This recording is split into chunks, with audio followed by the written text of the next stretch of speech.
always keep going. Every day is a joy. We are given this beautiful gift of life.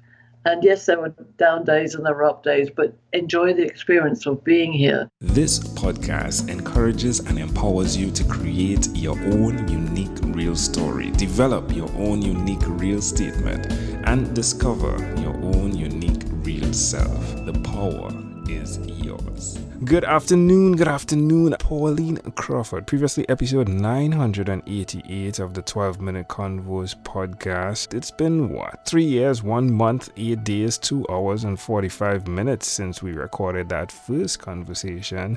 Then we got to connect, right? In 2018. And it was such of a grand pleasure to see you face to face, sit next to you. Of course, Amanda was there, my wife. But yeah, to see magical conversations turn into something that's physical from virtual. Thank you for being there. It was wonderful, Angel, and I just loved it, the fact that we could connect in California, having met in Malaysia. I mean, that's just the magic of technology and the world that we live in. Yeah. So what's up? What's new with you? What's the update? Well, what's new with me is that I now live in Nevada. I live in Las Vegas rather than California, which is still the US. But a different city, a different atmosphere, a different energy. And my energy has shifted in terms of where I believe the magical conversations are best held, which is actually in the serious boardrooms and executive level of corporate America, because I believe that's where there's quite a bit of stuck conversations between men and women. And as you know, my passion is for men and women to really understand and value each other at a human level and at a business level, so that we can make workplace cultures much happier, more engaged, and more creative and more fluid and more enthusiastic. So I'm really looking at the serious conversations that we can turn into magical ones about women who want to rise into the top levels and men receiving them and welcoming them. Do you think that's a good idea? I believe it's a very good idea. I think as well as it's something that's needed. Everything I've found starts with a conversation. Would you agree with that? Absolutely. And my key word for 2020 is synergy. And synergy is about bringing all the parts together to make much more than the parts separately. So this is where it's not just men and women, it's diverse communities, it's everybody understanding the value of differences. That's my passion. Is differences are not difficulties. Differences are magical, wonderful things to share.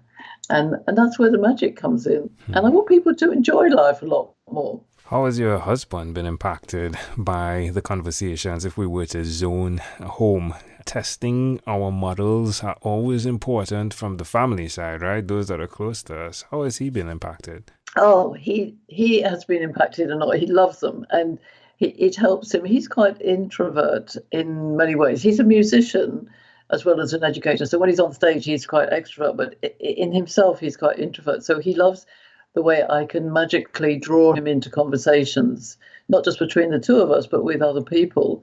And he's learned so much from me. And we're working together now, launching Corporate Heart International with a new colleague, Lisa. So the three of us are really, really excited about the magic we can bring together across the world. So he has been impacted in so many ways. Yeah, tell me how that works. Tell me, what do you plan to do there, please? Well, we plan to really be the consultancy, the business that enables other businesses to be run by men and women in a very conjoined, collaborative, excited way. So the fact that there's the three of us now, there's Jim and Lisa and myself here in Las Vegas, and we have colleagues across the world, in Malaysia, where we used to live, and in England, where I used to live, and we're bringing a Corporate Heart International tribe together. So Corporate Heart is about putting the heart back into business, humanizing the work-life experience. And that has to come from the leaders. Yes, it's engaging everybody. But we want leaders men and women who understand the nature of love in the workplace. I know that sounds strange, but it isn't. It's loving intentions. It's being mindful. It's being engaged, being connected. And I don't know, it's just so exciting. I think it's a good move. You spoke about getting out of your own bubble when we last had a conversation. And I believe within corporate, there is this type of bubble that's created. Individuals that go to work, come home. Yeah, there may be some hobbies in there, but it's a totally different type of life, right? So you've done that though. You're going to the boardrooms to ensure that you can intercept, if you would. And is that accurate? Yes, that's accurate. And what's wonderful is that in reading what other people are posting out there and talking to people on LinkedIn and Facebook and all that social media, there's a lot of good intentions out there. There's a lot of people talking about it's time to change. It's time to understand, if you like, what they call the intersection of business and life. And a lot of that has come because women are in the workplace, and home life and work life. Obviously, not everywhere, because we know there are corporates which are still quite angry and stark and toxic. But I just think there's a really good energy underneath all that for change. We hear so much about arguments in the news, and I often talk about the fact that we just need to stop arguing, because we can have a healthy debate and a magical conversation. But to argue is a waste of time, and it sprouts into anger and fights and all the horrible things we know happen. But I think there's definitely, for me, a growing momentum of people saying, hey, what's life about?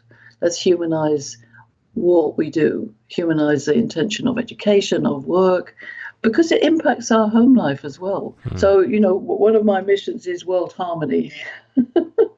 Go for it, yeah. I mean, why not? And what I do say, world harmony starts one conversation at a time.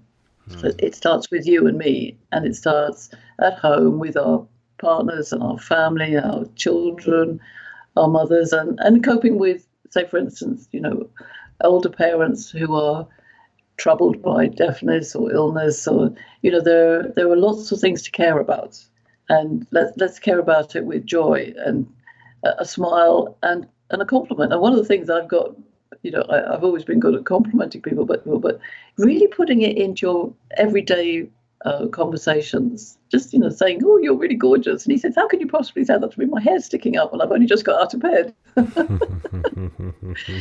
I know, because I see the world as gorgeous or brilliant or awesome or whatever it is the word you want to use.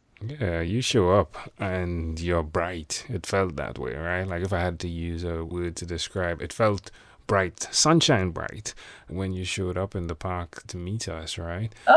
I remember that like it was yesterday. And then we had our conversation and we didn't need any lighting because you brought the light, right? Which is really cool. Well, I'd just like to tell you, one of my metaphor for this year as well, apart from synergy, is being a lighthouse. And it's interesting what you said, is like spreading the light. The lighthouse shines the light around to give people a direction, but also help them to not get on the rock and danger. But I love the metaphor of the lighthouse, shining the message out and keeping it consistent, setting loving intentions and smiling. And yeah, so there are things that go wrong in life, but dealing with them in the moment and not letting them fester. And that's really important.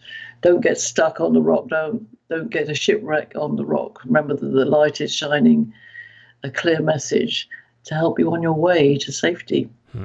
One of the difficult conversations I've found we as humans have, even though it's something that's going to happen, is the conversation of death. How do you interact with that conversation? Is it something that rests in the background of when you're doing things, or is it in the forefront? I think it's a very, very interesting question. I'm 70 now, and I plan to be around till into my 90s, as my parents lasted into their 90s. I don't tend to think about death, but actually my husband had a heart attack just before Christmas. It was a very minor heart attack, but it did give us a real shock.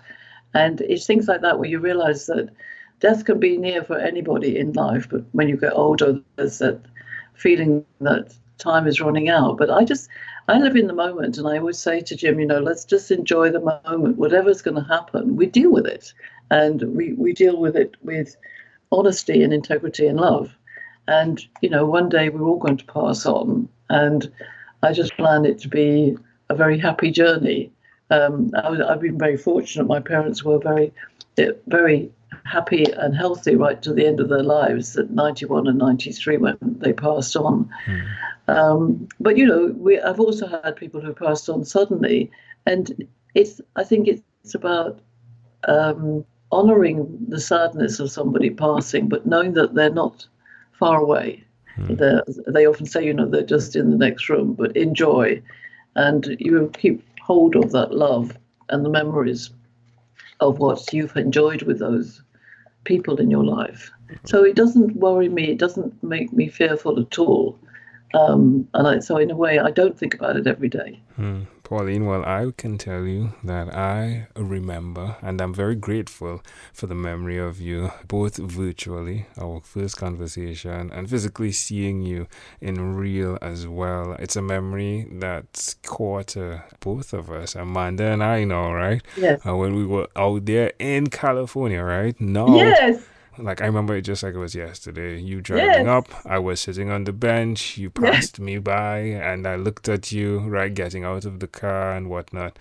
But I want to say that it is a grand opportunity that I can call and hear that you've not given up and that you've continued to press on with the thing that you believe is your calling. In closing, is there anything else you'd like to share with our amazing audience? Well, just to say, always keep going. Every day is a joy. I don't want to ever give up till the moment when I pass on, and wherever I pass on to, I'll still be looking out after everybody. I think it's just, we are given this beautiful gift of life. And yes, there were down days and there were up days, but enjoy the experience of being here. And I have a passion to help everybody become into that state of world harmony. So I'm never going to give up. I shall be 80, 90. I would never retire. Hopefully life will become easier, but I will never give up. And you won't either. You have the same characteristic, and I love that in you. I think your passion and your drive to do what you've been doing, it's fantastic. I appreciate it's just amazing. And your family are amazing too. I appreciate that. Again, amazing audience, Pauline Crawford. Pauline, my friend, a pleasure I treasure. Thank you so much for being on What is Inspired by 12-Minute Convos with Angel Jones. This podcast is produced by Pod Edits. Visit podedits.com for professional podcast publishing.